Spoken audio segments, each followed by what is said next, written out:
Oh, it's been said a bard's life can often be a hard life, or hill and dale to rove and always move from town to town. And some folk have inquired if ever we grow tired of ranging all around the world and never settling down. But one should be a little wary of remaining stationary, 'cause comfortable is lovely, but it's not the way we grow. When life starts to unravel, pick up your pack and travel. You'll find a strange serenity in places you don't know. Wriggle-dee-dum-dee-doo-rat-terry-o-dee. There's so much to see beyond the open door. It's outward bound we go. Who knows what we'll find that we've never found before. Adventures waiting further down the road. It's waiting for you further down the road.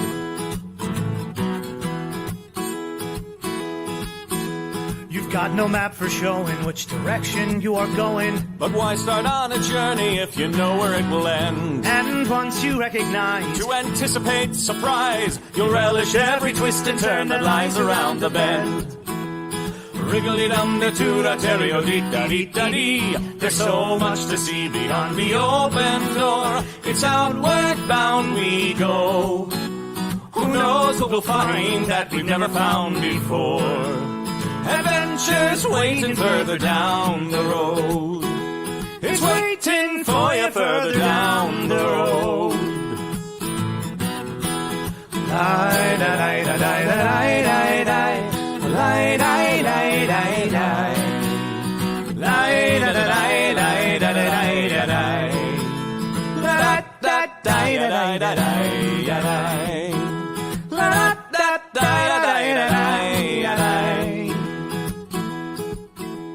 The world has got its demons. There are many reasons why you'd find it harder to be brave than be afraid. But every life could use some danger. Every friend was once a stranger. Ships are safe in harbor, but that's not why ships are made.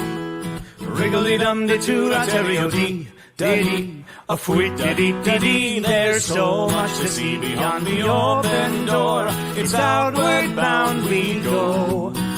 Who knows what we'll find that we've never found before. Adventures waiting further down the road. It's waiting for you further down the road.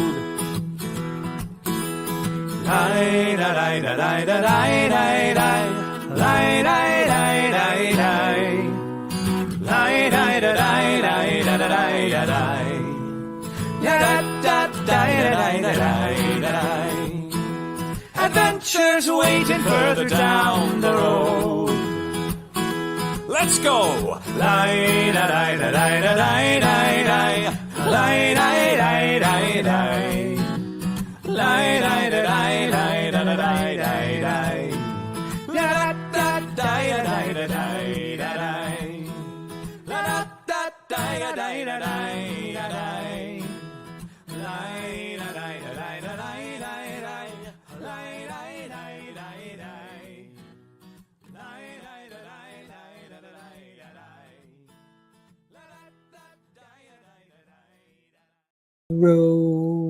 Oh my goodness. Oh my goodness. Hello, Look at hello. all these lovely people who are here. What's up, everybody? This is Paolo Garbanzo and Ansa O'Leary right here. We are back from Gencon. Woo. It was a crazy fun time. We are absolutely exhausted and still working on getting my voice. Oh, yeah. Good thing we've got more shows this weekend coming up because we've got no top to our vocal registers. That's right. Let's see. Well, hey, Quad Kevin and Zalani and Keona. Let's see. Ren Mom, Fantasy Palette. Hey, everybody. Sally's there. The Eldridges are there. Yeah. Victorian. London involved. Right. Sir David. Hi, everybody. We missed anybody. Let's see. Well, it was really great seeing a few people from Nat 21 and Josh and Heather were there. And fortunately, sadly, Heather did come down with COVID. Fortunately, we have not. So, so we, you know, I don't think we were hanging around too long together. So, woo. And so we're going to, of course, you know, it's that thing. You test before you run into anyone, you test at the end, and then we test before we're going to go to our next festival. Right. So just make sure. Right. I ordered a big old kit, you know, set of 10 to roll in, because when you've got to test a bunch of people a bunch of times, it's good to have the numbers. So yes, let me see what else is going on. I'm just reading all the comments. Hello, everyone. Hello. Yes. We do not seem to have con cred. We just have your basic edition post epic mega fest exhaustion and vocal exhaustion. Yeah. And mine is literally just my voice, which I have these, they have these things at Gencon. They are called like roving shows. And basically they have these stages set up, little areas that you can perform and get tips. And basically I use them as performance, and then also like promoting the ticketed shows, which I do have. And so unfortunately there is no sound system.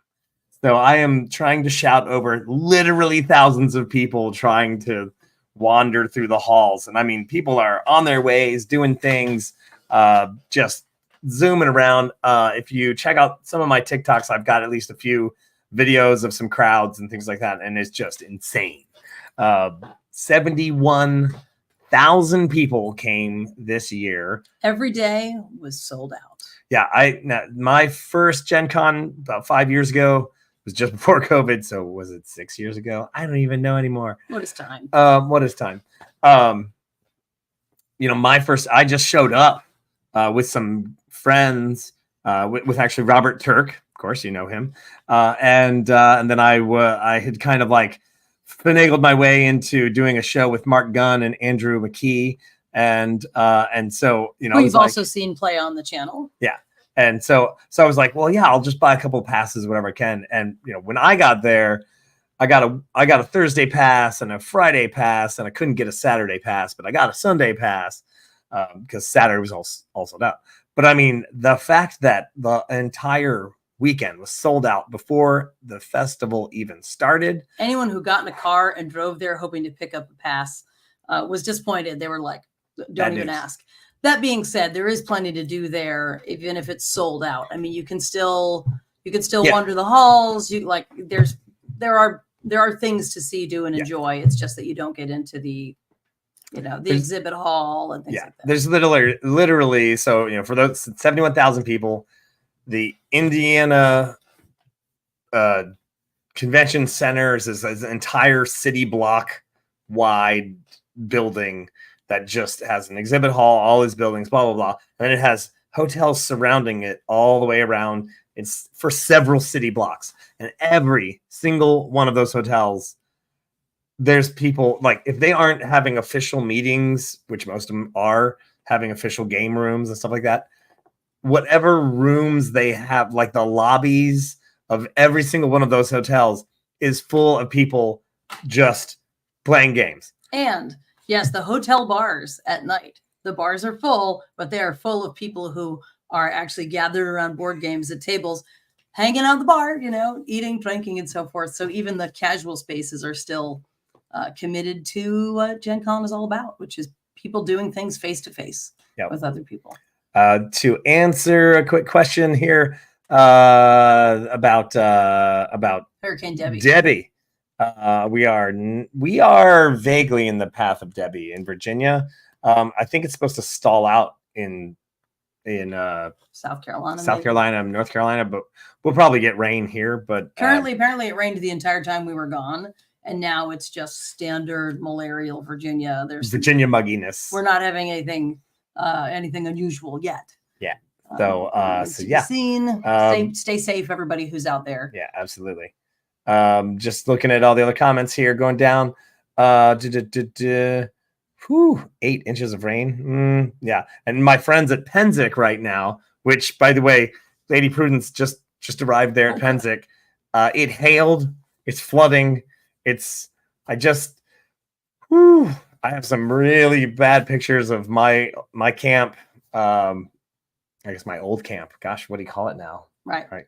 I don't know. And it's literally the camp we underwater. camped with for 20 years. For 20 years, and helped to build a bridge, right. which is now actually underwater because the rain has flooded the lake to the point where the bridge that Paolo helped build is actually now.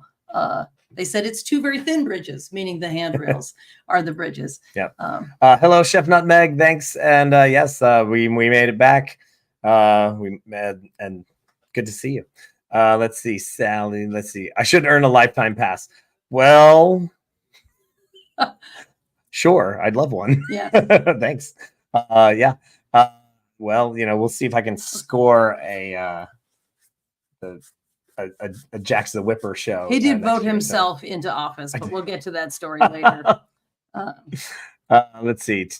Yeah. Let's see. I'm just checking everybody's comments here. Yeah. Everybody stay safe. Stay safe, everybody. Oh, Ick said she came through and got everything all wet, like big storms do. Yes, and yeah. I mean, we did. So let me see. Yes, I think you're gonna say Foxy Bard is there. Yes, thank you, John. Good. Yes, yeah. Foxy Bard is there. Yeah. I mean, so many of my friends, so many Nat 21 people are there, and so many, Vince Conaway there. So many performers from the Renaissance Fair have found their way to Penzic, and I just hope they're okay. I have a steampunk convention to go to this coming weekend, so I'm living the life of indoor cathoodness. Right. Yeah. Indoor cathoodness. Whatever. Yes, I'd like to mention also that we actually met 2,000 years ago at Penzic. So that's right. Penzic is not good these days for keeping your feet clean and dry, but sometimes great things come out of it. Yeah. Let me see who else came by. Like I said, Josh Heather came by. Tons of friends and many folks who have seen Paolo perform there in years past, but also many folks, particularly from the Maryland Fair. Yeah. And a bunch of people who saw me in Bristol a trillion years ago when I did Bristol. And actually somebody came up with my original, the OG, first edition Magic the Gathering card that I made of myself. Long before anyone else, first of all, long before Google existed. B, long before you could officially go to the Magic the Gathering website and make Magic the Gathering cards. Okay, I was just like, hell yes, I'm gonna make myself a Magic the Gathering card, and I designed one. Of course, I had to change everything slightly so as not to get any copyright infringements. So the fire is a little different, the size of the actual square is a little different. Anyway, blah blah blah. He doesn't have those cards anymore because they are so 20 some years ago. So yeah. And yet somebody actually came up with his original OG card for him to oogle at and sign. Yes. And I was like, oh my God, I have one. So this is how long ago I made these cards. When it was Pokemon and Magic the Gathering were huge. And so I made half of my cards were Pokemon cards and half my cards were Magic the Gathering cards. That was the first edition. I only have one of my original Pokemon cards, and I don't have any of my original Magic the Gathering cards. Anyway, I have a whole series of them. I every couple of years I try to make a different one, blah, blah, blah. But now I have the best card ever, which is my tarot card of me, made by this lovely woman right here. That's me. Who made that card, and now that's going to be me forever. So awkwardly. Even when you have a long white beard, they'll still be like, "Who is this guy in this card?" Well, and I also want to welcome everyone. I see our numbers are going up there, so welcome everybody else. I hope you all had a good Gen Con. If you went to Gen Con, let me know. Yeah. Evelyn says you have that card, and they signed it. Or you signed original OG card, original gangsta card. That's right. Yes, absolutely. The original OG. Yes. Yeah. Yes. So what did I do at Penzic? What did I do at Gen Con? You were not at Penzic. First off, here's the beautiful, lovely thing about Gen Con. One of my favorite things about Gen Con is that halfway to Gen Con, it's Point Pleasant, West Virginia. Literally halfway from my house to Gen Con is the home of the Mothman. Ooh. And so if we take some time, we go to the Mothman Museum and we buy some Mothman merch, and then we visit his statue, which is a ridiculous piece of art. And there's a little cafe right there, right next to it. That's like, we're just normal people, but we know people are going to come here to get a coffee and use the bathroom because I went to the Mothman statue. Yes, we will sell you Mothman cookies, which are frosted green and have giant bulging red eyes. So I don't even eat gluten. We still bought some of those because it's just nice to drop some money in the town. Also, there's amazing murals in that town. So should you go there, they have nothing to do with Mothman. They're about the other history of the town. But I mean, I've seen a lot of shit in my day, but those are some of the most amazing murals I've ever seen. And they go for, I don't know, zillions of feet. Moth Gencon 2025. Here's what we're going to do. Moth Gen Man Con. Okay. Just the day before we go to Gen Con, we all meet up at Point Pleasant. We get a hotel room. We play some games. The next morning, we go to the museum. Boom. Yes. Head on Gen Con. Because we got coffee and then went to look at the murals because Mothman Museum, we actually got there before it opened. And then the doors poured open and every single person who was in the shop was on their way to Gen Con. It was wall-to-wall nerds. There was a bunch of people. It was really great. Yeah. It was lovely. So that was, we'll call that Moth Gen Man Con 0.5. Yeah. Halfway there. Halfway to a Mothman. And I would like to mention at this time, there's absolutely no historical documentation that Mothman was actually male. So except for the statue, which is overwhelmingly He-Man shaped. I prefer to think of it as Mothman because I think that's way funnier. That's true. So anyway, right, Mothman Man Con. You're a moth in a man game, Mothman. I saw your song there in the comments. So yes, it's the old Gen Con review. So we went. That's what we're doing. We did. We stopped in Point Pleasant, and that was indeed very pleasant. And from there, I have to say, it's a mere like 4.5 hours. So we arrived at Gen Con not already fried. Which, if you're going to have an incredibly intense week of shows and organization and vending and schmoozing and working, it's really great to not arrive already exhausted. Hello, Zarkin. Good to see you. Welcome. Hey. Yeah. So let's see. So what did we do? So Tuesday, we departed Awesome Town. We got to Point Pleasant. We spent the night in the hotel. We got to the morning. Good Mexican restaurant. Found a really good Mexican restaurant, by the way, in Gal. All right, people. If you were a person who was acquainted with ancient history, you would say Gallipoli. However, the bane of this guy's existence as a person who cares about language, that is not how they pronounce Gallipoli there. It's Gallipolis. Can't even say it. Can't make me say it. He started to froth at the mouth, and I was like, do not pick a fight with the lady who is running this hotel just because you can't handle. So we stopped in Gallipolis. That's where there was a very... No, it hurts every time you say it. Yeah, so there's a great Mexican restaurant we'd like to recommend. And then we left after we went to the museum the next day and zoomed off on our way to the flatscape that is Indianapolis. Yes. Yes. Oh, well, okay. Well, jumping ahead, Chef Nutmeg. I did. Well, you know what? One, I didn't have any time for literally any games, although we did play a couple. We played, like I said, there's like, you can go down to the lobby of your hotel and you and your friends can just throw down a board game. And that's exactly what we did because I didn't have time for anything else. Oh yeah. We got to do that with some of our friends. Yeah. Yeah. But to answer your question, did we see the falling of Cardhalla? Yes. Hey, everybody, check out my TikTok where there's a video on there of the initial start. And then there was a really great tower in the back that I got it as the towers fell. To quote Starmuck and Jalad when the walls fell. To misquote some Star Trek. Yes. Yeah. So yes, indeed. And I mean, I have to say, for anybody who doesn't know, Cardhalla is a thing. It's a fundraising event that happens inside Gen Con. They fill a giant lobby People build structures all week long out, towers and bridges, and basically they build a city, a very stompable city out of like any kind of card, Uno card, very stoppable, whatever. And then they raffle off or auction off, I guess, the last night, the opportunity to be the first person to take a swipe at it. And then the entire crowd of thousands of people has assembled. People pelt it with money, and they raised like $5,000 in coins. And people were handing money through the crowd. Like they would drop it off the balcony, the person below, and they would hand it along.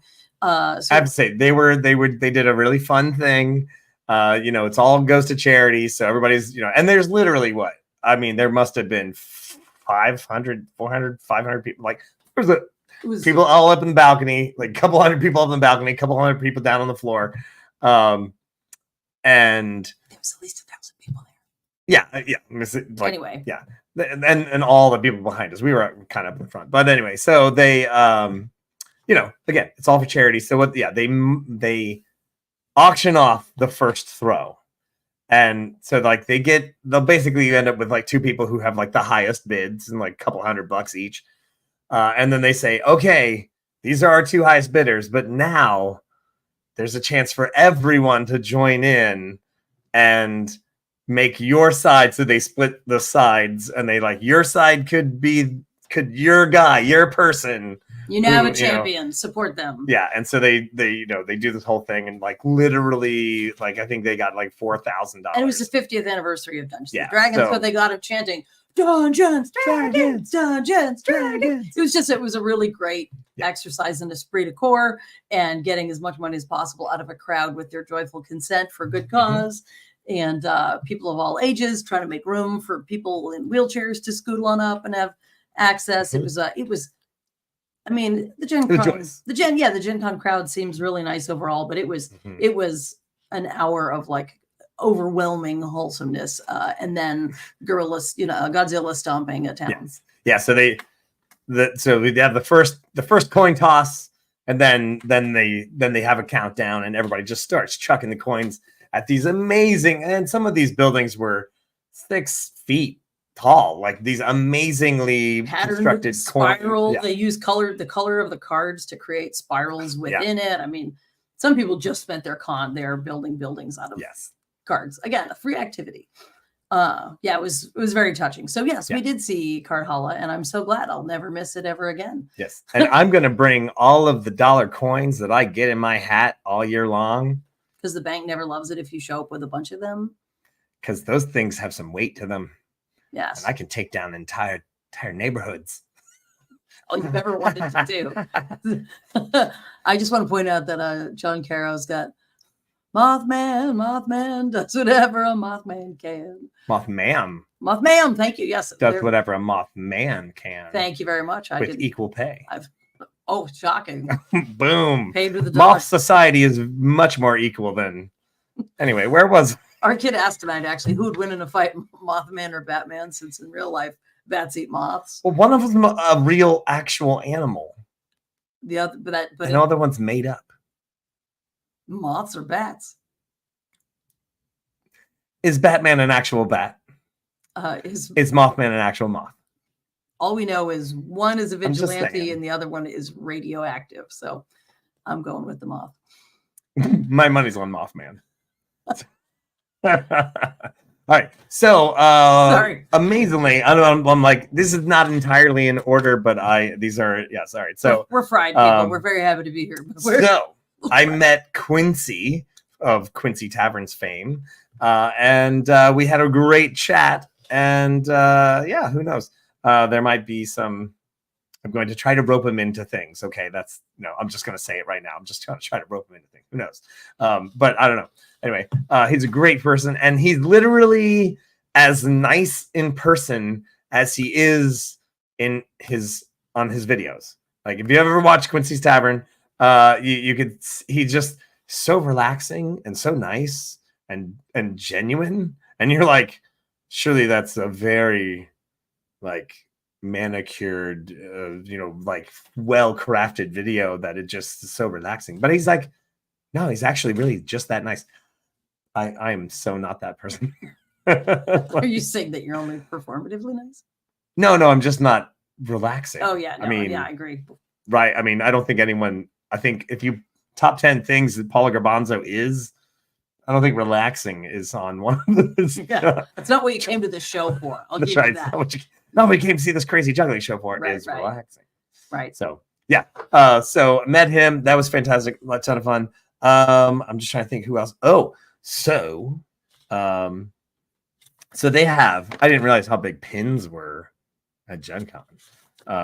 So I did pick up. So two things. Malix Neistel was out there running games all weekend long, which is why I never even got to see him.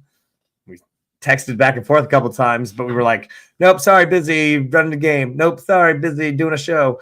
So he was running his game Nuked, which I believe he is going to be doing some. He's going to be producing that book soon. It's going to be coming out. He had a full weekend of running games of his game Nuked. And so check it out. We've got some info for you coming up.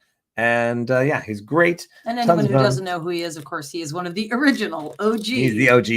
He's the OG. He was there in the before times when D&D was being invented, and he is a friend of the channel. That's right, Gandalf. 3,000 years ago, he was there when the spells were written. I got him some Gen Con pins that some of these you can only get at Gen Con. So like this one specifically, boom. It says, I don't know if you can see it. It says, narrowly avoided death award. One of those for every party. Yes, I got a few of those. This one's got a nice wizard and also another wizard. So, because he's a wizard. So, gonna get those over to him, and then so there's this thing that was happening with the event staff. It is, as you know, the 50th anniversary of Dungeons and Dragons, so the event staff have these diamond pins. I'm sorry about the light reflecting off the thing. Diamond pins. You could not buy them. I mean, I'm sure if you gave somebody enough money, he would sell it to you. But you basically had to trade, do favor for, and fortunately, the Tail of Nine Cats pin was what I managed to trade for one of these Mambo Jambos. So yes, you traded something we have 10,000 of, or something. Don't tell them that. Something we don't have any of. No, that's right. These magic beans were totally worth it. Absolutely. So 50th anniversary Gen Con of D&D, Gen Con diamond anniversary pin. I'm not taking it out of the packaging ever, and that way it'll be. We'll be sure to bury you in it. Thanks. In the packaging? You also will be in the package. I will also be. I plan on being zip locked. Noted. You heard it here. All right. So I got that. So I ran. So aside from the street shows that I do, I had a ticketed show, which we had about 150 people show up to. Sure. Yeah. In this amazing space, which I didn't even know existed. Like, I'm so like. Allow us to set the scene. So we're going over there. We got hired to do the Baldur's Gate dance party, which was a big thing too. And so we're trying to find the venue, which it turns out, Union Station. So it turns out that's where Paulo's show is going to be the next day. I sure am glad we got there the night before, because at Gen Con, you can get almost anywhere without leaving a building, because all the buildings are connected by secret tunnels under the street, overpasses. It's like a giant gerbopolis, right? So you're like running through this gerbil city of interconnected hotels. But so we have a giant cart full of props. So it's a slightly different thing for us, because we're going up and down freight elevators. We come out and suddenly I'm like, where the hell are we? It's like we had Twilight Zone into what is clearly a hotel corridor with actual train cars parked in it. Hamster tubes. And yes, hello, Bungalow Glow. Good to see you. Yes. Hello. Yes, Union Station. Yes, I hope that you had fun. I'd never been there. No. Never seen it. No, it was like, so you're like, there's all of these train cars parked inside and girders and train tracks. And then there's all these, what I thought at first were living statues with real commitment, but actual statues of humans like climbing the trains. And you just had this moment of being like, where the F are we right now? Did we push these props right into the Twilight Zone? Yeah. We went up and down for a while, and then we came out into the most incredible, hopefully you saw the TikToks or whatever, but like this epic. Definitely makes you feel like you're going the wrong direction in time. Yes. Yes. And we get I don't know, how tall was that space? Oh, the ceiling? Yeah. The ceiling probably, so there's a mezzanine, there's the walking space, and then there's the arch. So, I mean, it's got to be 60 some feet, at least Right. 80. Picture a giant barrel vaulted place. It's got stained glass, and it's got sort of the almost like Egyptian columns, but with a hint of metropolis, right? There's like a little bit of futurism and girders and yes, and we definitely like when we first arrived, it was like this place is packed with people who dress like Bridgerton, but there's supposed to be a big like D&D party here later. So it was just a like absolute time travel extravaganza, and we were privileged to be part of a big show there that first night. I have to go let the cat in. She's crying. Go let the cat. Yeah. So we had so that show. So I mean, fortunately, we did a show there on Thursday night. It was the Baldur's Gate dance party hosted by High Fantasy Events, which a friend of mine, Blake, runs that, and he was great. The party was great. It was a ton of fun. There was an issue with the drink tickets, so there were definitely some angry people, but that was not the fault of the people hosting the party. That was the hotel. So send your angry letters to the hotel staff, not the staff, the hotel itself, not the party. But anyway, so yeah, it was kind of a touch and go situation. Like, 300 people come in the door, and then 300 people are immediately told that they have to go get drink tickets, and they're like, what? So they're all like waiting in line, and then I was supposed to do a show at the stage, which is 70, 80 feet away, at least 100 feet away from the line of people. And I'm like, there's nobody over there at the stage. They're all in line waiting to get drink tickets. So I just like, forget doing a stage show. I just went over there and started doing some juggling glow clubs because I was like, hi, anything I can do to take your mind off the fact that you're waiting in line for a half an hour. Meanwhile, the lovely Madame Anza was downstairs in the basement in Thekla mode doing tarot readings all night long. I had my horns and I had my extra horns and my ears. And that was really fun. I got to say, there's some crazy stuff going on down there. So there's a tavern underneath, sort of a speakeasy vibe.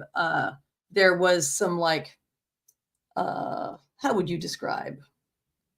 The room downstairs? No, like I was going to say, there was a person playing hurdy-gurdy just to make it very time travel-y. There was a person doing hurdy-gurdy.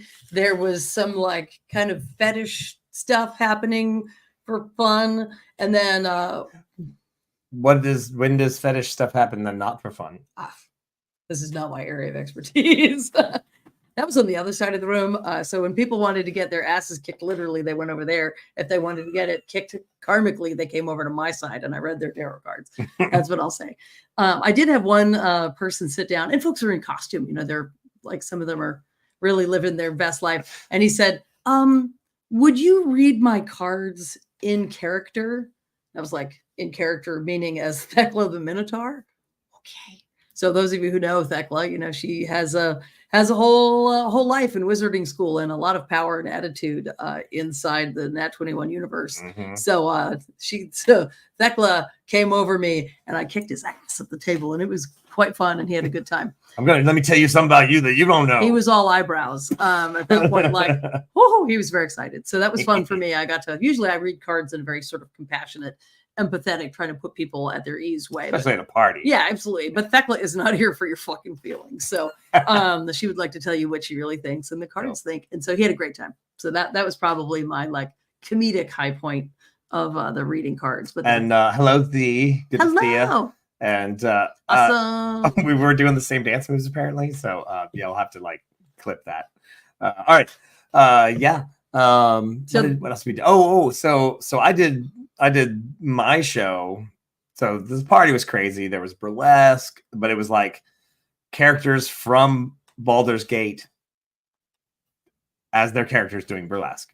And then I did some juggling. And the cosplay was really good. Yeah, like those people, top-notch. yeah, it was top notch. Like it was an honor to be around people who were doing that much. If you look up High Fantasy on Instagram, they've got some. I think they already have some videos of them doing all the stuff. And So then I ended the night by doing the Decide Your Endangerment Speed Round edition, where we got a couple of judges, and then we would just have people come up, and I would give them a really wacky situation, and they would have to figure out how they were going to get out of it. The judges get to decide whether or not it was a good idea or a bad idea, so that gives them bonuses, and then they roll the comedically large 20-sided die, see what they get. And I have to say, it was really funny. And there was prizes. If you won, you got a prize. If you lost, you died. Then I would kill you in a comedic way. And so the drunkenness by this point in the time, it was like 12:30 at night. So people are pretty drunk. They're having a good time. They're just like, I'm the barbarian. I rage. That's how I win. And like, okay. And the judge was like, yeah, sure. And then, but the very last roll, I had 3 people come up. I was like, okay, this is the bonus round. 3 contestants. You're all in the same thing. What do you do? And like the one person was like, all right, I'm gonna do my bardic thing. The other one's like came up with some other thing, and so then all 3 of them came up with their different plans of how to win the situation. First person rolls like a 6. I was like, oh, sorry. And then the second person rolls a nat 20 because they had a +3. They rolled a nat 20, boom, they win, they do the thing. Last person, and we hadn't had a nat 20 all night long. Like no one had rolled a 20 at all. Very end, 2 20s in a row. Then last person rolls nat 20 with their +3, and the last person had a +6 because everyone loved their idea so much that they actually gave it 2 thumbs up, which I didn't really allow, but then I did anyway because, well, I'm that kind of guy. Because comedy. Because it was the last roll of the day anyway, so might as well do it. So rolls the nat 20, amazing. Prizes all around. I gave out a whole bunch of these like soul coins. They're like this big and made of metal. They're awesome. And then the biggest prize was like a little actual like treasure chest that was, of course, a mimic. So that's how Thursday night went. And to answer your question, many pale elves, many pale elves, and also a good friend of ours. Those of you who see Paolo perform at Sherwood Fair may be familiar with Verona Lee, who helps him on stage there. Okay. And so Verona was in that show and also helped him with all of the things. So shout out to Verona for being super helpful then and through the weekend. Yep. So Friday we did some street shows. Then we did my show, and then did it maybe come from 3? Oh no, it didn't actually. Somebody else gave me all the prizes to give out. So yeah, it was a full on like it was not 3D printed. It was a fully constructed, fully handmade. I don't know. But I don't know how to call it that. Anyway, molded, I'm sure. But anyway, resin or something. So then Friday so I ended up doing my big show in the same place as the dance was the night before. So Union at least Station. Yeah, Union Station. So at least I knew. I was like, oh, it's in Union Station. All right, I already been there. I already know the layout. We know to leave ourselves 20 minutes to get there through the gerbil tunnels. Yes, and I left half my props there so that I didn't have to drag them around. That was smart. So we did a show. It was a lot of fun. I declared myself a mayor of Gencon, and he made a speech, a touching speech, and from the declamatory balcony. They had left they just left a perfectly good balcony around, not knowing that, of course, he would have to go out on it. I know. Drunk with power. How could you give and then it was just like the power just went straight to my head. And thank you. Oh, thank you so much. Judge Dreadful. Yes. I had a great time. It was the audience was fantastic, and that's how my show goes. Is just I feed off of the audience. We yell at each other. Like I said, my job is, I just take after my grandpappy. He just yells at people and throws things. I just happened to make it a career. He never went pro. He just stayed. He just hangs out on the porch. He left a mark in the generations in a different way. That's right. Yes. Yeah. So he did 2 different shows on Friday, and of course we were vending this whole time too.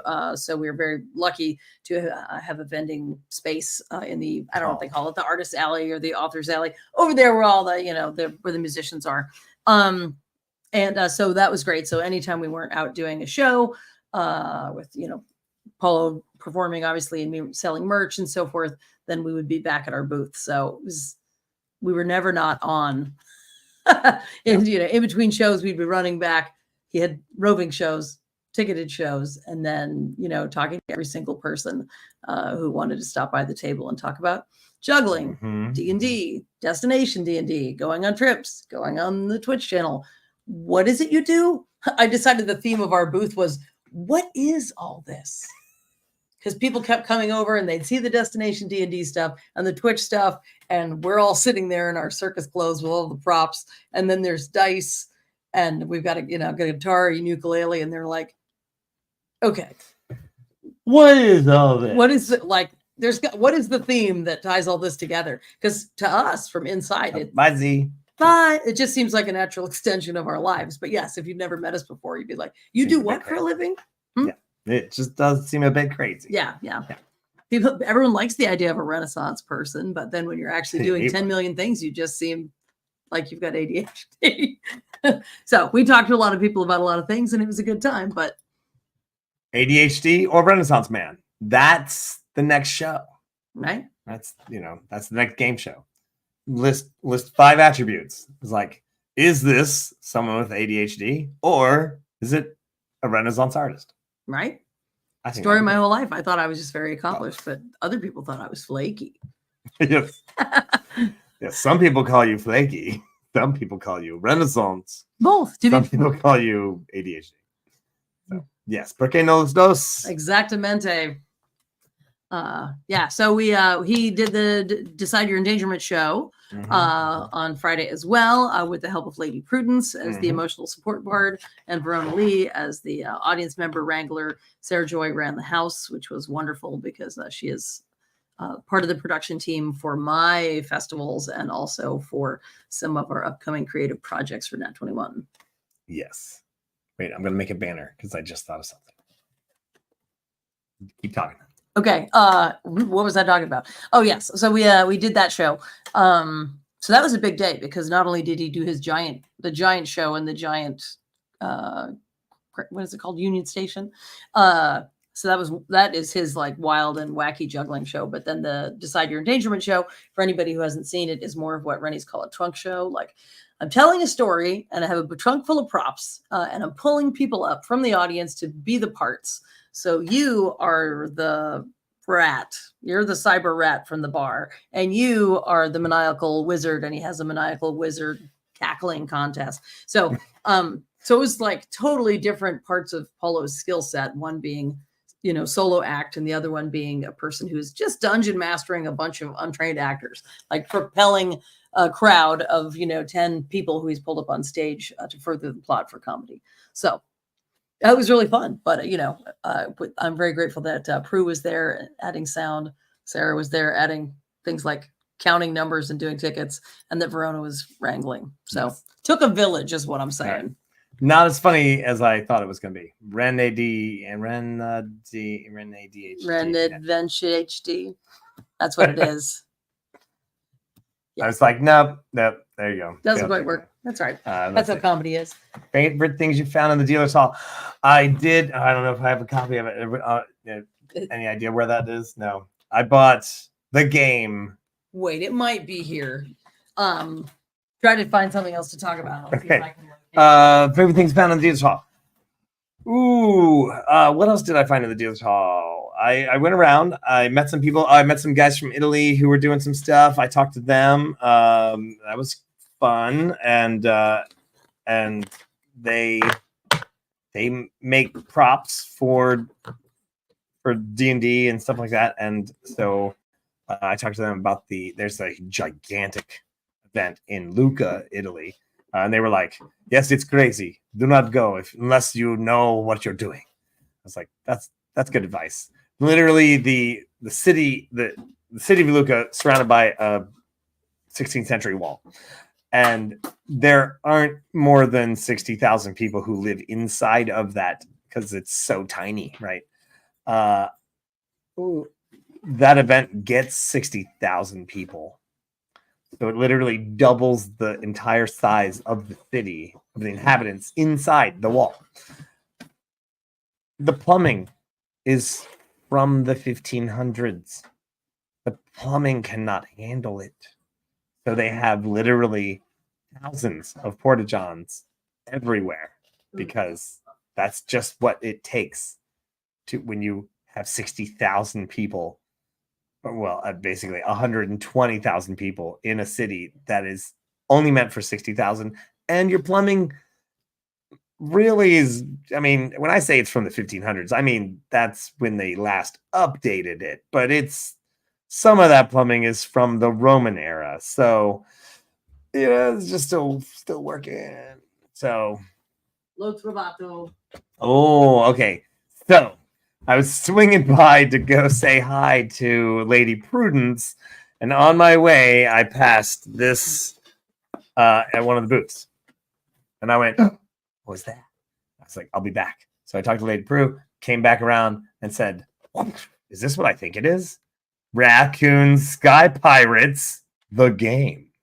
And I was like, hi, I'm going to buy this.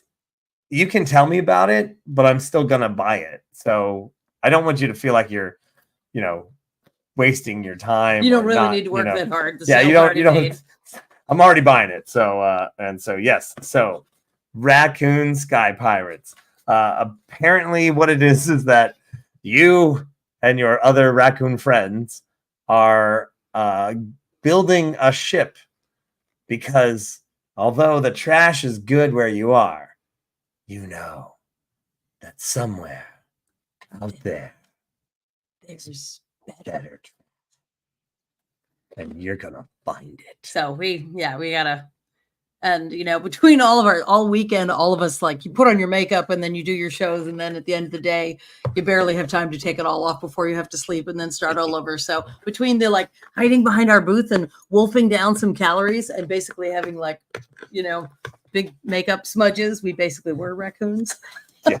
So half of the event we were talking about how we are raccoons, and then I see this game, Raccoon Sky Pirates. The trash is always better elsewhere. It has stickers. Come on, it's got stickers. Is it good? I don't know, but I mean, I had to reward. It's got a 12-sided die and some rule books. Right. Those things. We got cards. We'll let you know. Oh, and somebody asked earlier what games we played when we were there. We played Castle Panic, FU Desert, which is actually called Forbidden Desert, and a game which I am excited about and actually just went ahead and ordered from a little indie company called Familiars and Foes, which Sarah Joy turned us on to.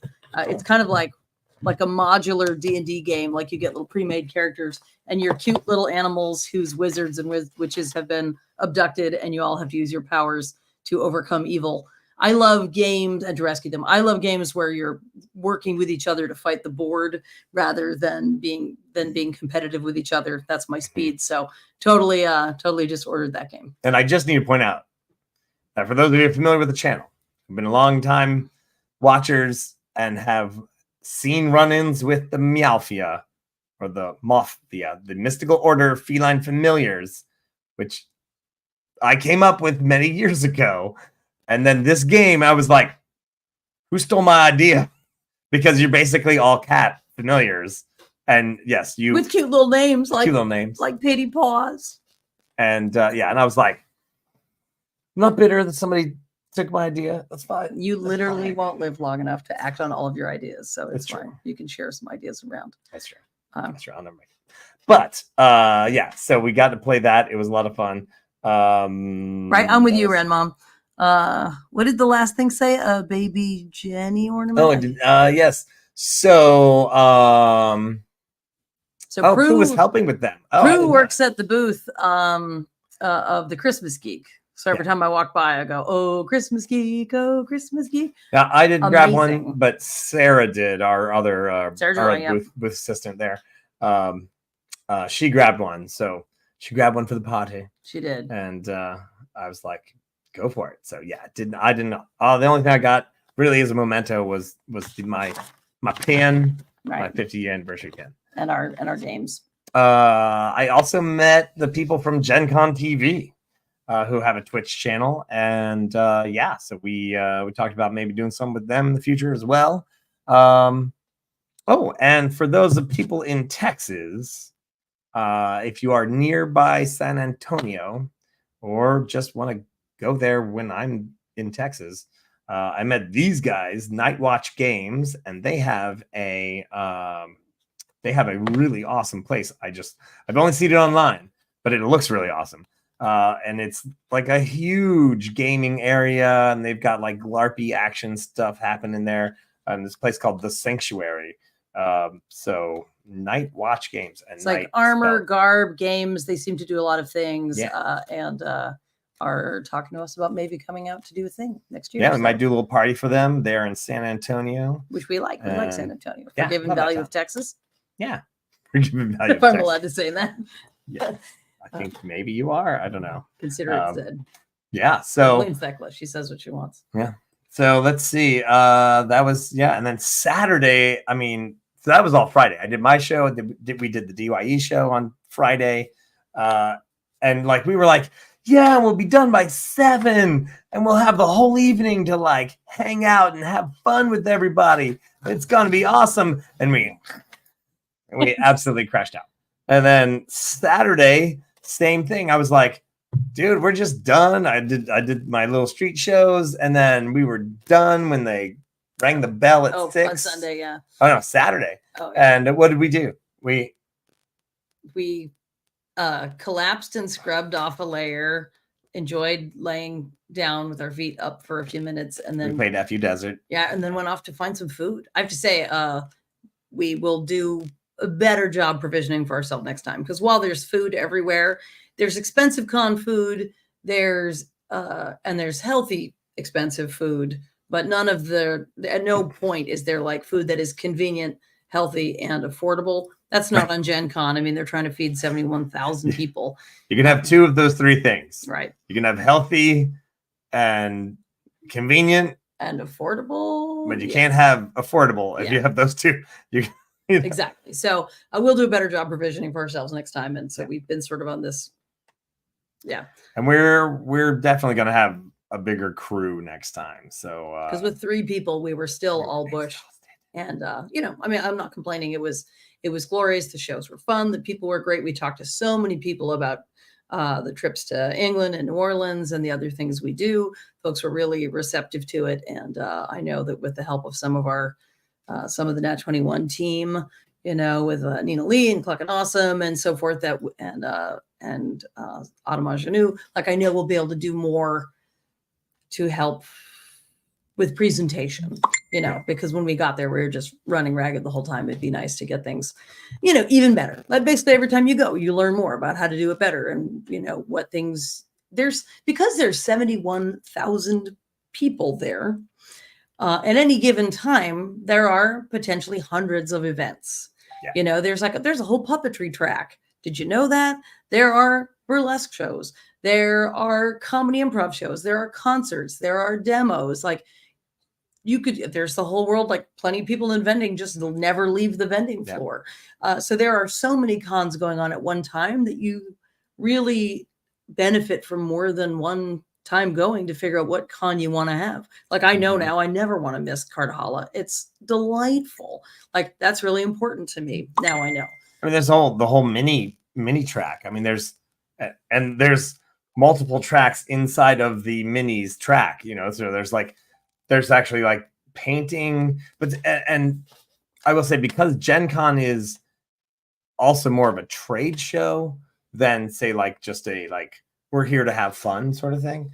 there is way more into the like, hey, you want to set up your 3D printer? Here's how to do it. And it's like, here's how to do it for like, if you want to make, a whole Large-scale legion production. of, large scale productions, like they have classes for that.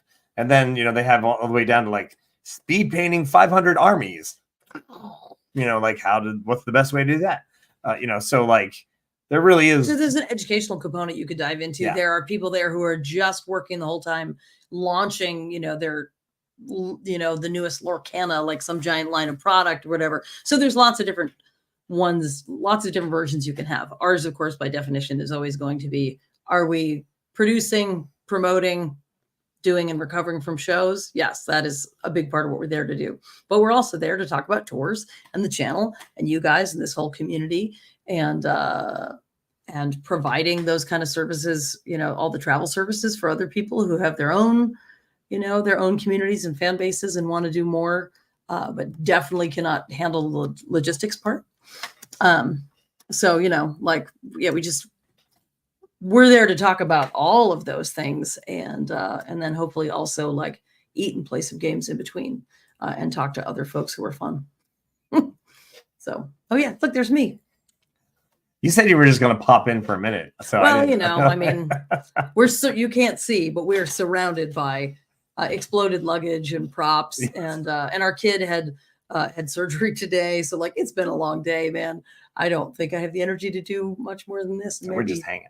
Yeah. So yeah, there we go. Well, hi, Nina Lee. Hey, speaking of, we just said your name, so you must have just heard us there. So right.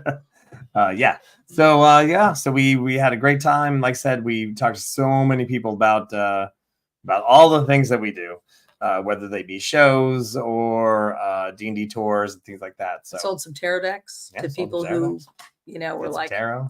How does this fit into everything? Well, funny you should ask. So sold some tarot decks and stuff like that. Got to have a really great meeting, schmooze, and party really with somebody in the international Krampus community because Paulo and I are flying out to California in December to do some performance and vending and work in the Krampus community.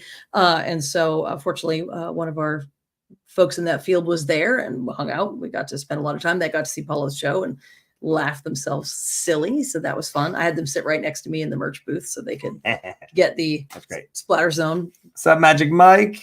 Hey. Hello. Good to see you. Yeah, we're just man. We had just like so many amazing people to meet. Couldn't list all of them. We did get to see Lily from Topsy Turvy, and that was great. Yeah, friend of the channel. Mm-hmm. And let's see what else. I'm like, did I go down all my list? Yes, I'm absolutely. Listen, next time you're in, if you go to Gencon and you go to Cardhalla, I will bring all my dollar coins, and you can trade out some. You can get some in there. They don't accept pesos or euros. We checked because we also had a whole bunch of those in our wallets. Right. Oh yeah, I had a bunch of English money too. What percentage of the year do you actually spend at home? Oh yeah, that is a great question. Most years it's a little more than this year. This year has been crazy. This year we made some decisions that we probably won't do again. And we're like, oh gosh, no, that was actually too much. It's not a matter of choosing to not do things because everything that we've been part of this year has been exactly what we wanted, but getting the timing to be more sustainable for ourselves, our family, our household, all that thing. So, how much time? Less this year than I would like. Cause we've already been to the UK twice, Rome, Route 66. Oh yeah, right. And then a whole crazy Grand Canyon thing, and then Gen Con, and that's not counting our regular jobs. So that's all been happening in the last 8 months. So I would have to look at a calendar to figure that out. Here's a good thing though for us coming into Maryland, as you have heard us say, we love the Maryland Ren Fair because it is run by great people. It is run well. It has shade. It has good quality food. Everything about it as a business is a joy to I feel okay supporting them, unlike some Ren Fairs where you people have to work, but like you don't always feel good about who you're working for. It's a fair that we really are happy to support. Pays well, and it's close to our house. So we have like a couple months coming up where Paulo gets to be home all week long to like, to be part of our family's regular, like, we go off to work on the weekend and then come home before the kids have run out of bagels and internet. Woohoo! That's right. I'll see Sir David Percival there. That's the plan. Yeah. So like, but yeah, like, what is the number? Because like, all right, night, Ren Mom. Bye, Ren Mom. And we'll see you soon, Zalani. Because like, I mean, I'm at Sherwood Forest Fair in Texas, so most of the time I don't really get to zip back home during that show.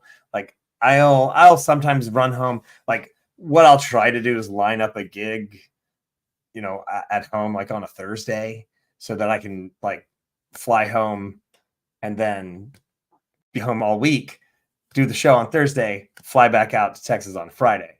And it's like, sometimes I get a week maybe during that whole time. So, but most of the time, those 2 months of the year, I'm out. There's no time for you to get home during Sherwood. Tennessee, I will sometimes get a week home because it's only 9 hours away from my house. So sometimes I will just drive, like I'll finish a weekend and I'll just like blast out back home just to be there for the week and then blast back out. So I get a few days at home during Tennessee, but then, it just depends. Yes, please, fucking awesome. The whole time I kept thinking you should come to Gencon. Yes. Don't fly before an airline's.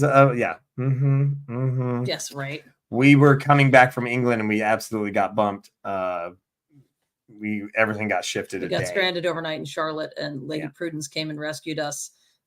Basically drove 2 hours, an hour in each way, to give us 3 hours to sleep in their RV, because otherwise we would have just been sleeping in the open in the Charlotte airport after flying for a day and a half to get back. So absolutely. Big shout out to Lady Prudence. Big shout out to Lady Prudence for being there at a time when we were just worn to a nub. So I actually want to take a moment to loop around right now. Loop around. So we call it the loop around. Since we're talking about family stuff, some of you, if you are on our social media, you may have noticed that there is a GoFundMe posted today. Our kid, he is 22, and he has a GoFundMe that he just started to try to rebuild his teeth. Obviously, I realize not everybody can do all of the things, and we're grateful for your friendship and patronage in any form. But if anybody is willing and able to throw in on his GoFundMe, it's going to cost $10,000 to replace his front teeth. And they got knocked out when he was 13. So he's now 22 and he has lived without front teeth this whole time in various forms. He's had to have massive amounts of dental work and restoration and so forth. And as of today, he got a bone graft in to try to support this process. Yes. So his goal is to have real, socially acceptable teeth, employable teeth, as it were, dateable, hireable teeth by the time he's 23. And of course, the dental insurance says that's not necessary. You don't need teeth in America. So, so none of it is covered by insurance. Right. And, zero, because the American healthcare system. Right. It's not the best. And because he's on disability, it's like, even if he could make real money to pay for that, he can't. And if you're on disability, you can only have $2,000 a month or $2,000 saved total. So there's like literally no way that he can ever pay for his teeth. And we do everything for him that we can, but that is a big blow for folks who work as artists. So, yeah. Who needs teeth? Just blend all your food. That'll be fine. Yeah. Right. Yeah. So there's nothing like having like missing and green looking teeth, from a botch job. So if anybody's able, there's the information. You may know him as Dr. Freaky. We never used his real name when he was a minor, but now that he's an adult, you can call him Dr. Freaky or K, either way. And so he's over there recovering right now, just eating sorbet. They said he's probably gonna have a black eye, that like the work they did today is gonna spread all the way up his face. So yeah, it's gonna be pretty intense. So just want to mention that. Thank you to anybody. I know some of you, thank you to the Eldridges, have already jumped in to help. And anyway. Yeah. It's hard to ask. Yeah. He's very embarrassed. And if you looked at it before when there was just a picture, we actually uploaded a video of him laughing and talking and being very self-conscious. So if you'd like to see his crazy teeth in action, while he has a sense of humor about it, that's now on the GoFundMe too. Mm-hmm. Yeah. There you go. Yeah. So what do we miss? Sunday of Gencon. So Saturday we had a nice night, but yeah, I mean, again, we were like so tired, which is why we are definitely going to get some more people on our crew. So yeah, we had a great time. And here's much to our credit. Sunday, it ends at 4 on Sunday, and amazingly, because the three of us had become such a tight team at that point, we were out of the exhibit hall with all of our stuff packed up by 4:20, baby. Yeah. It was pretty amazing. Like, I didn't know I had that much fortitude left in me, but we were just so united in our, and the esprit de corps again in the room is great because there's, I don't know, hundreds and hundreds of vendors. As soon as the bell dings, everybody's like, woo, we did it. So the sort of mutual support in the room was great. And we were able the Gencon, not Gencon staff, but the convention hall staff, they were already rolling up the carpet. Like, they were on it. They were like, yeah, this carpet goes. And we were like, we gotta roll our cart out. Push our cart out. And they're like, sorry, we're rolling up giant industrial carpet rolls. We had to take the long way to get around because they were like, will roll you right up in it. They don't care. Like Jimmy Hoffa. Reverse Cleopatra again. Like, you do not want this good time. They had. So the convention center was definitely like, you guys have been great. We're ready to clean. So you're lovely. Now get out. Right. Yeah. So that was good. Yeah. So we were impressed with ourselves that we had the organizational capacity at that point to get out of there on time. And we took Sarah Joy out for a lovely dinner. Had a nice time. Did a little postmortem on the weekend and figured out all the things that we could do different or better next time, and thought very much about you guys and how much everybody would enjoy being there. Yep.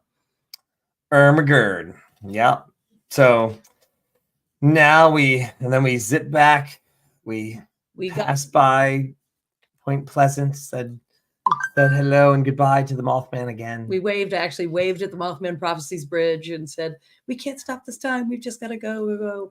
Because we knew we had to get back to get the kid into, they just called in yesterday to get him into surgery today. So we're like, we have to get home in time for me to pick him up and take him into surgery. So nailed it. All right. And now this coming weekend, Key City Steampunk Convention and Gettysburg, Pennsylvania. Which, again, in a world full of rain and floods and hail and 100-degree weather, I have to admit I'm pretty happy to be going back into another convention type setting. It gives us a few more weeks for the world to cool off before we are committed to outdoor life at Maryland. Right.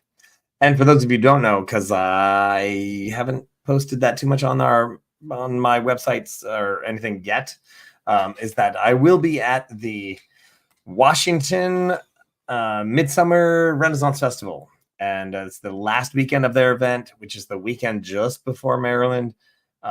State of Washington. The state of Washington, yes, not Washington, yes, and so it'll be a first show for me. I've never done that show. Everybody tells me it's a lot of fun.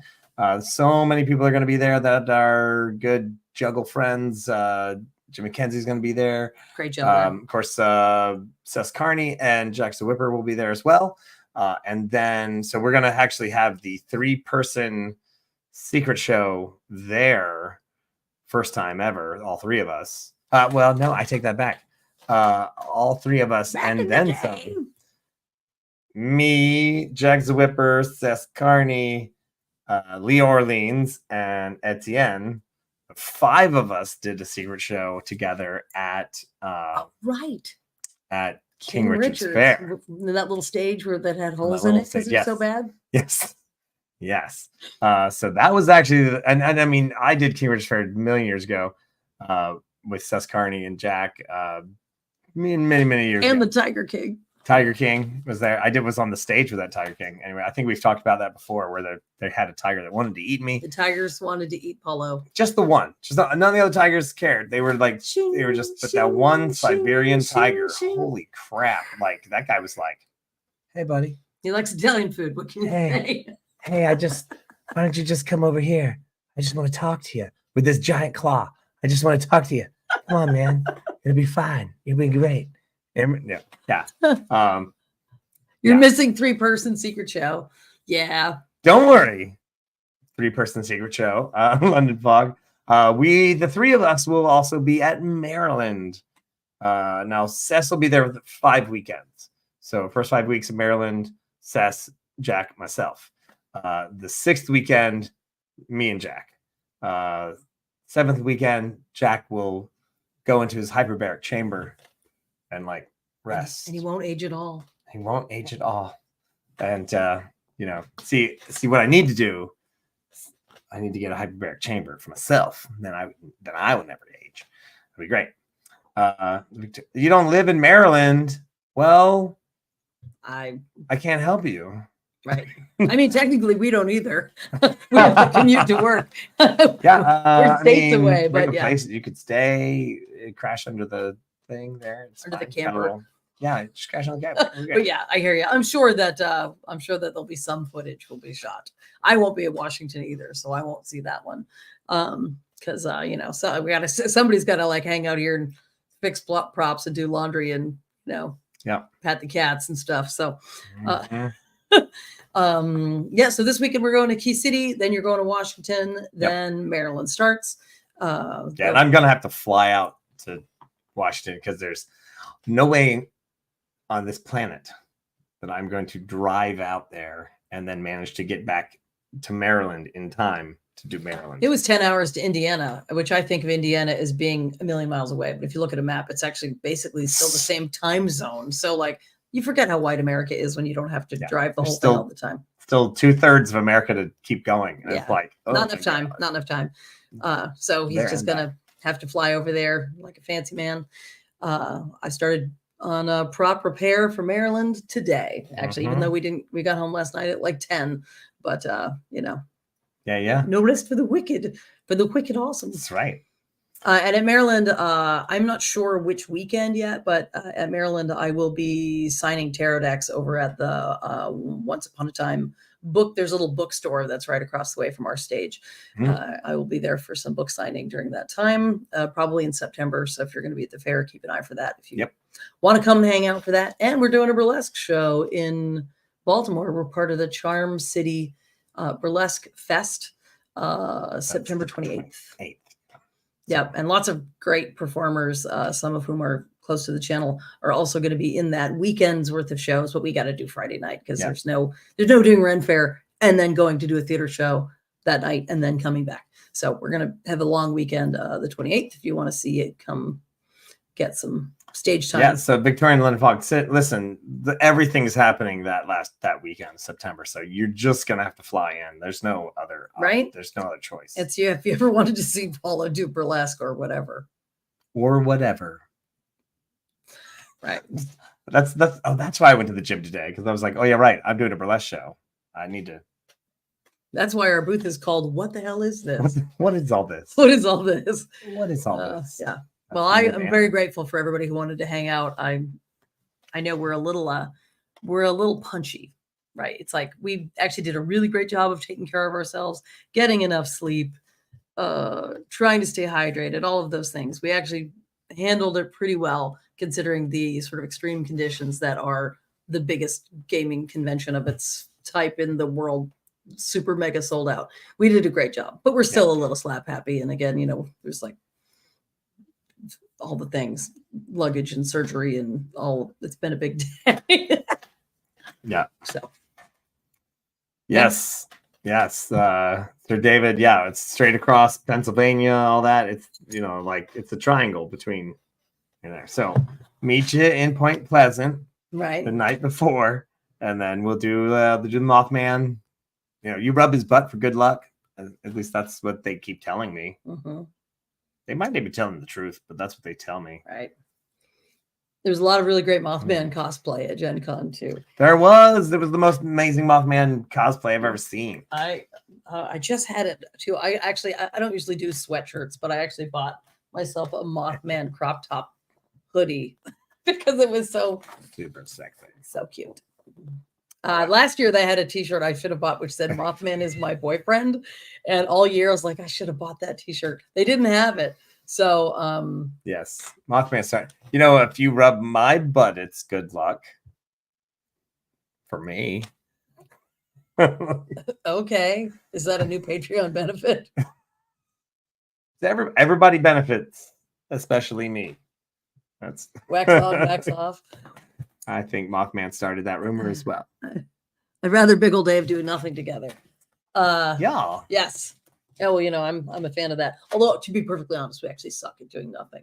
But we're terrible at it. Like before he even unpacked, Paulo's like out in his garden picking tomatoes or whatever. But they needed to be picked. The tomatoes were there. They did. Oh, and it rained a lot, so the mold started getting to our basil, and that's what the awesome town currency is founded on, basil.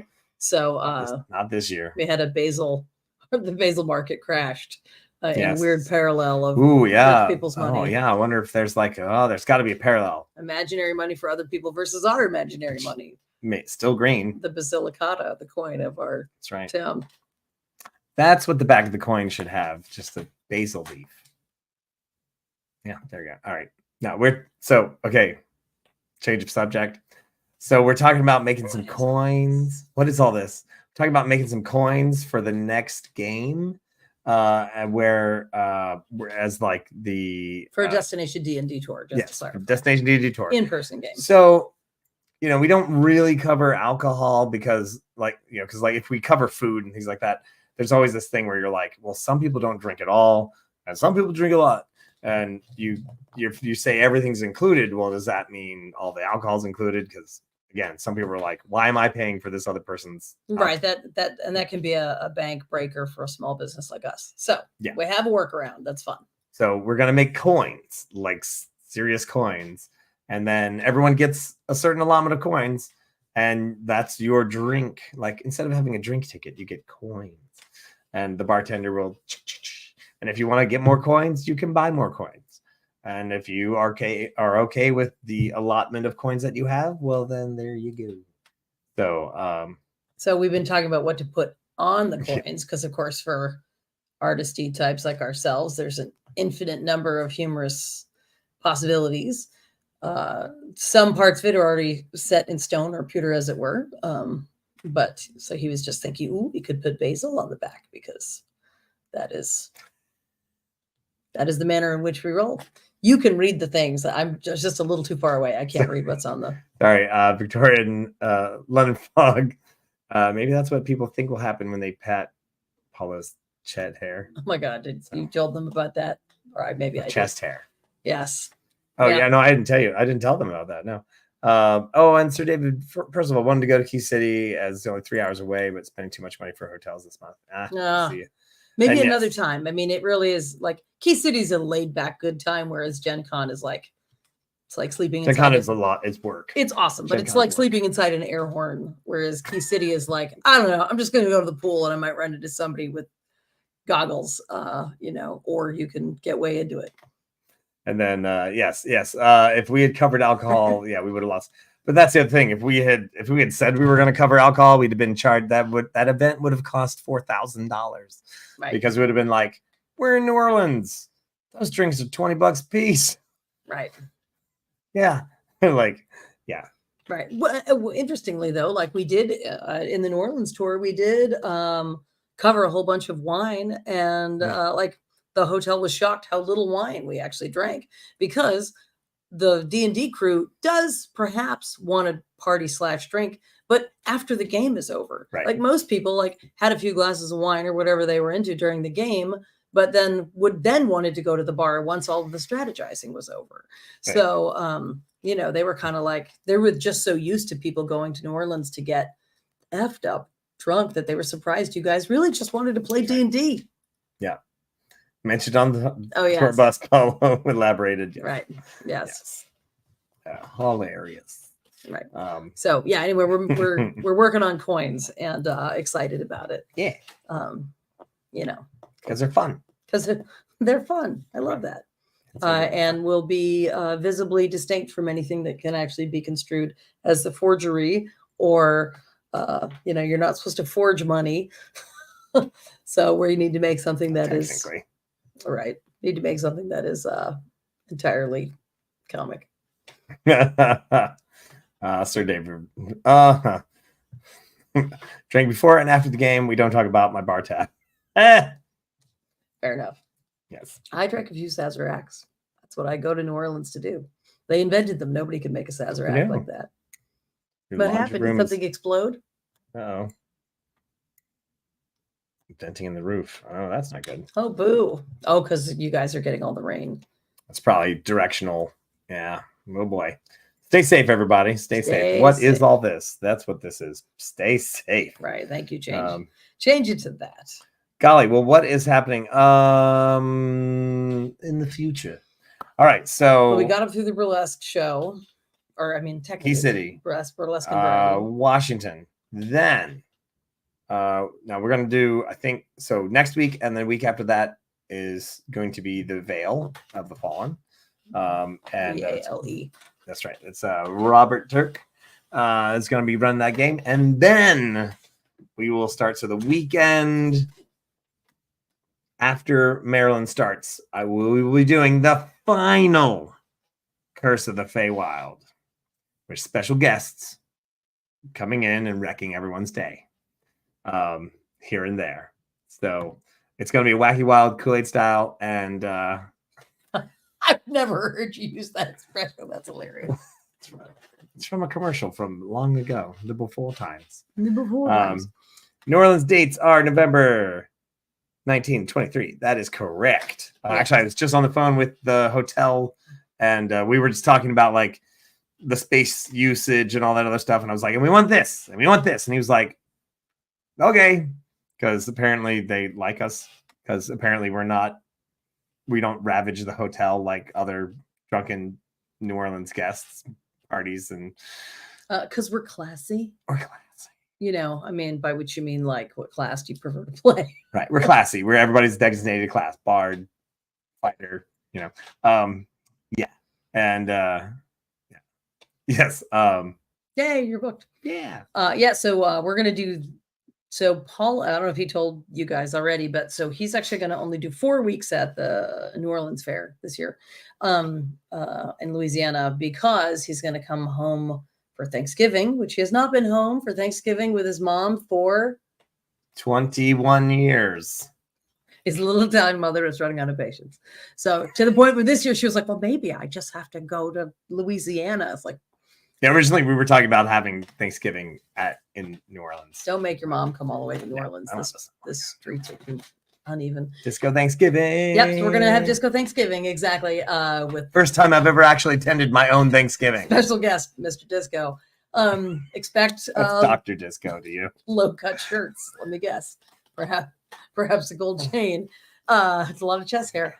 And then the following weekend is Krampusnacht, so I will be doing all my Krampus things here. We have a big Krampus Yuletide Monsters events here in Richmond, and so Paul will actually be here to help with that. Well, that'll be fun because it's something that means a lot to me, and he almost never gets to be here for it. And then we will fly to California to do the things in San Diego for their Wild Hunt Krampus events and so forth there.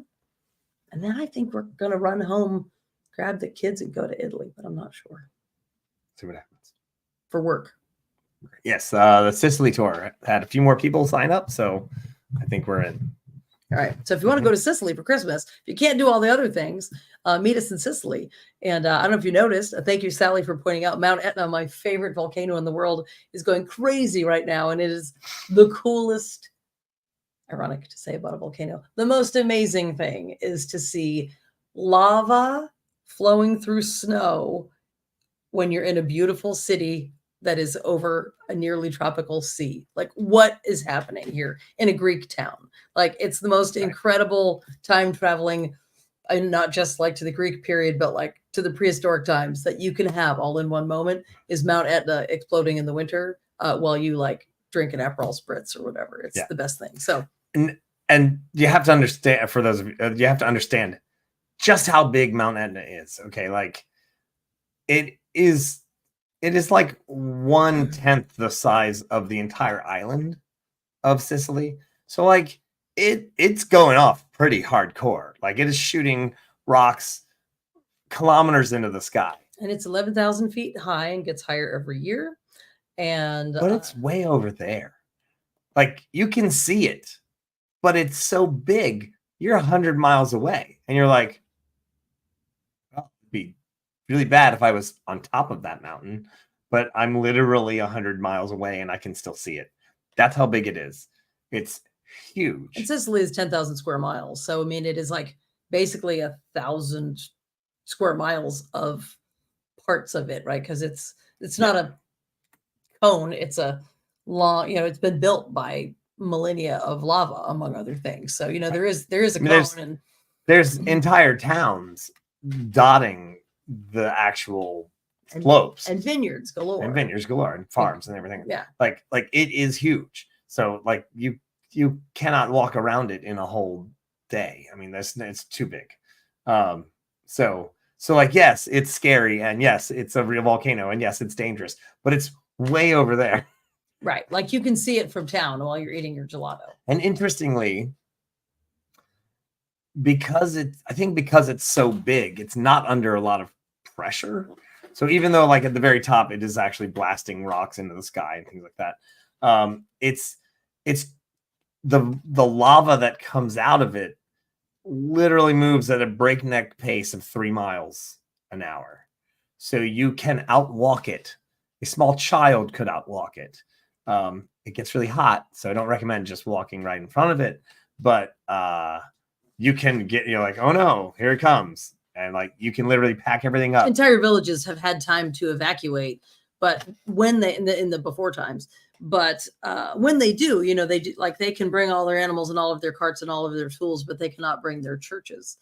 They cannot bring their buildings, which is why entire villages are buried in lava. And some of them you can actually get down into because they have excavated the lava out of villages that are in what is now the ground. It's pretty amazing.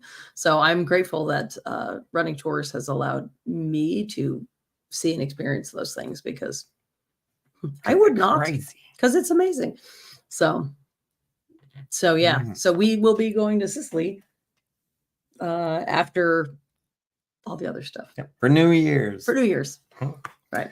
That gets us through to there. There you go. And that's our year in review.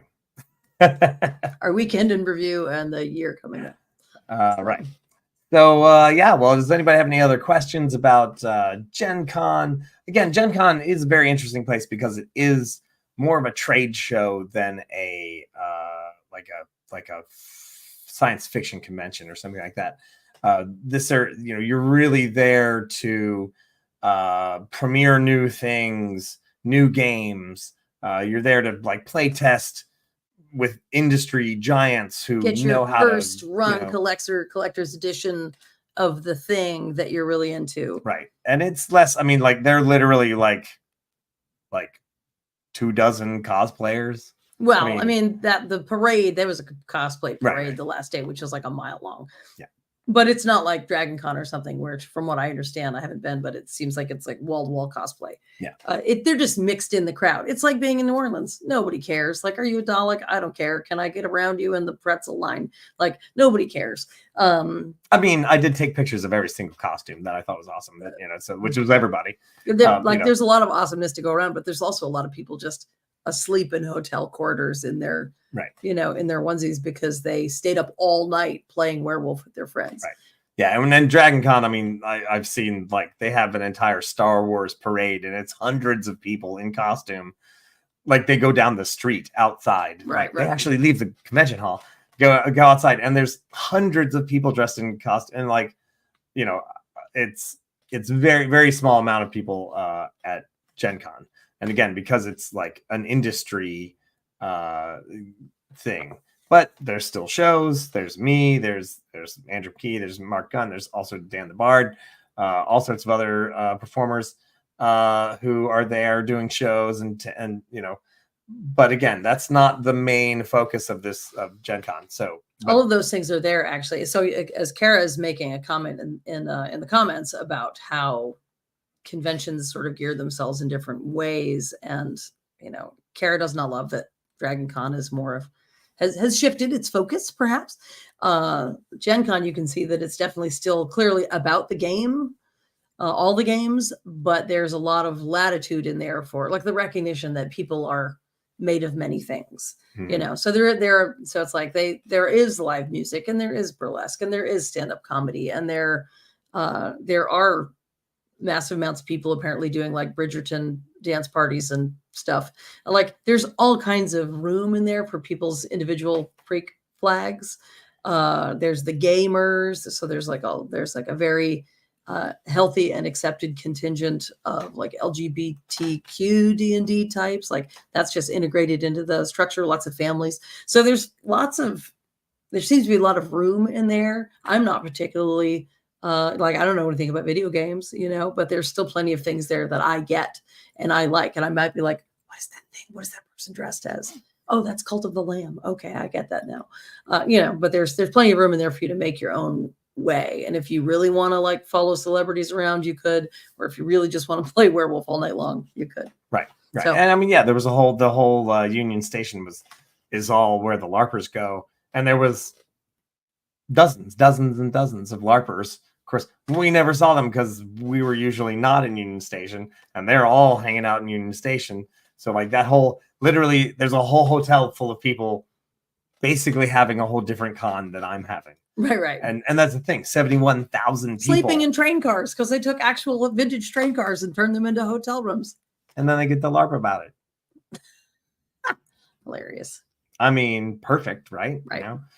71,000 people. If every 10,000 people are having a different convention, that's 7 conventions all at once. I did ask the hotel staff. We were in a really great hotel this year because the con, this year we requested to be close to Paula's shows because, of course, they don't know when they give you a room that you may have to wheel an entire circus cart's worth of props through an entire convention if you're not near your spot. So this year we knew to request that. So they put us in a great hotel. And, of course, the first thing I do is, ask the staff who were like still in their hotelier clothes, but like with little ears and antennas and boingies and stuff. Fairy wings, and I'm like, how are you guys? And they're like, oh, we love you, Gen Con people. I'm like, please tell me that, because they see a different convention every single weekend in Indiana. Like, we think we're special, but it's just another convention for them. Next week, it's going to be the Hoteliers of America or the NFL people or whatever. It's a huge sporty town. Plumbers of America. Sure. Like whatever. They like conventions is literally what they do there. So it's like, please tell me that we're not the biggest jerks that you deal with in a year, that the fact that we're all like nerdy, socially awkward people with niche interests in a world that has always sort of brushed us to the side. And they're like, no, we love you guys. So my goal in leaving is always to make sure that the staff of every place that we have to impact, every place that the staff of the hotel or the venue has to work to deal with us and our infrastructure and our fans and friends and clients is left with a positive interaction, because 71,000 people with a bad attitude could really like pivot a whole industry, But the overwhelming, there's like petty acts of crime and stuff, like people get their cars broken into once in a while and stuff. It's still filled with real people, but the overall vibe of just like acceptance, you do you, does somebody need help? Can I help you with that? Can you help me with this? It's just like, oh, if only the real world was more like Gen Con. I never thought I would say that, but it's true. Right? It's true. It's true. Except for the one guy who stole the pallet full of carts. Right. Well, that guy, he did get his comeuppance. Yeah. But, well, all right. Well, one of my friends. I'm going to go administer some medication to a young man. Yes. So great, everybody. Thank you. I hope that this was useful and fun for you. I missed so many of you and wish you were there to enjoy the shows and all of the wackiness. And so perhaps next year you can come and join us in one of our shenanigans. Right. And I will be back in a few weeks for the the finale of our Feywild game. We've got all sorts of wacky characters. You know that Varus is going to make a return and drop some serious elbows on some people. All sorts of things. So it's going to be a crazy game. And let's see what else is going on. That is the wide world of us and Nat 21 Adventures. Let me see if I can swing this real quick here. We got well, let's see where we got our schedule here. But I had it just a second ago. I did. I really did. I promise. I swear. It was right here in our little list of things that need to go. Boop. Here it is. Boop. That's right. Tonight it's Nat 21 Adventures, but right now we're of course just doing our Gen Con review. Tomorrow we got Crafting with the Crew, 9 p.m. Gothic Horror. We've got Thursday Flash Stories, Phantasmagoria Stories with Handler Z. 8 p.m. we've got our show of the week. Monday swings us back around to Modern Monday with Lady Prudence, and then Tuesday Silence with Shakespeare. So that's our schedule, and we're sticking to it for the most part. If something changes, we'll let you know on our social medias and all that. Of course, we have our lovely friends, Whimsy Grotto, that's Kitty Chaos, Art Jewelry more, whimsygrotto.com. Check her out. Of course, we also have Destination D&D tours. We got the New Orleans one coming up November 19th to the 23rd.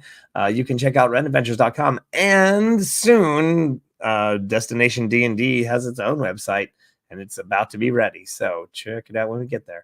Now that's going to happen in November. We are looking. Oh, that's 2024. Ha! We have the next Destination D&D in Muncaster Castles coming up. It's going to be in July. So that is going to be July of next year, and I know I made one. I just didn't put it up. But yes, we're going back to Muncaster Castle. It's a great time. Let me tell you, I haven't even been back on here to tell you about all that stuff, which I really should.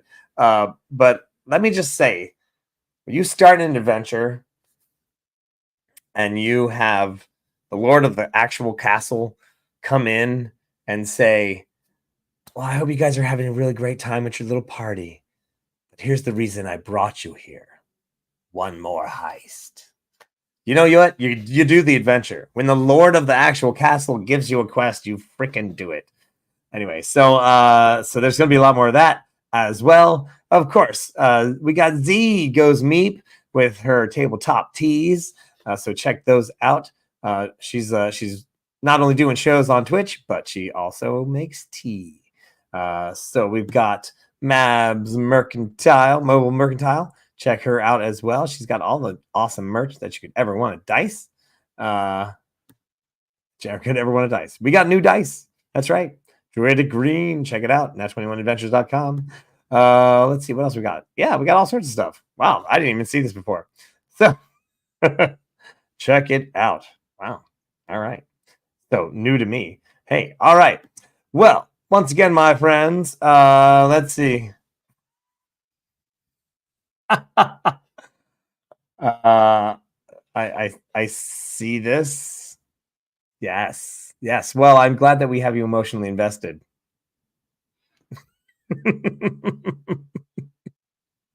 Everybody better wear their asbestos underpants. That's right. Because can you say fireball? Marsha. All right, my friends, and I didn't know that was you.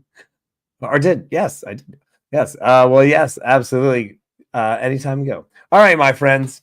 I'm Paolo Garbanzo. We've got once again Veil of the Fallen is next week, and then we will start Feywild the week after that, right after Maryland starts when I'm actually home. Enjoy the rest of your night, my friends. Nat 21 Adventures signing out. When a natural 20 just won't do, you absolutely need a Nat 21. All right, my friends, we'll see you next time. Let me roll those beautiful outro credits.